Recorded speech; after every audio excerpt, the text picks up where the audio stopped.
Just guess যে এই প্লেয়ারটা কে হতে পারে। তো it's basically Upamecano tracking down ভিটিনিয়া। Bayern from the very first second পিএসজির ব্যাকলাইনকে চূড়ান্ত ভাবে প্রেস করছিল, মানে মার্কিংটা পুরোপুরি ম্যান টু ম্যান একটা জোনে ছিল। পিএসজির মতো একটা টিম যারা খুব সুন্দর পাস খেলতে পারে, খুব ভালো লং বল বের করে দিতে পারে, তাদেরকে প্রথম সেকেন্ড থেকে ম্যান টু ম্যান ওইরকম একটা ইন্টেন্সিভ প্রেসে যাওয়াটা একটা বিরাট বড় সাহসের বিষয়। তো বেসিক্যালি পিএসজির যে ফ্রন্ট থ্রি তাদেরকে আটকানোর দায়িত্ব দেওয়া হয়েছিল বায়ার্নের সিবি, জনাথন টা এবং এলবি এবং RB. Upamecano as a free CB constantly যখনই কোনো পিএসজির midfielder beat Fabian Ruiz or Vitinha যখনই একটু ড্রপ করে নেমে এসে ডিফেন্ডারদের কাছ থেকে বল নিয়ে প্রোগ্রেশন করার চেষ্টা করছিল, সেটা যাতে কোনোভাবেই ইজি না হয় সেই কারণেও অ্যাকচুয়ালি মিডফিল্ডে স্টেপ আপ করছিল।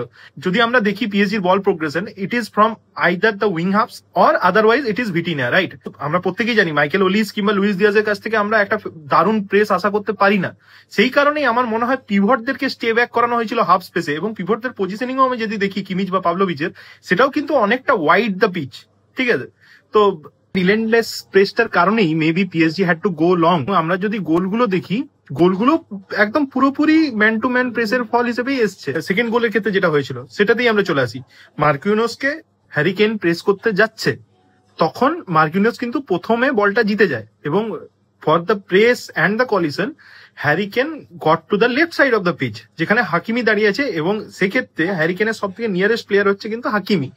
তো Marquinhos after winning the ball thought, okay I have the breathing space, আমি এবারে বলটা নিয়ে প্রোগ্রেশন করতে পারবো।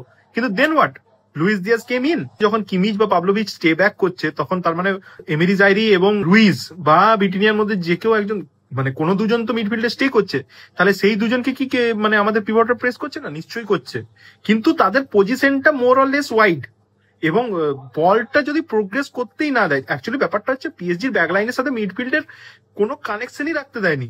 You had to go long simply.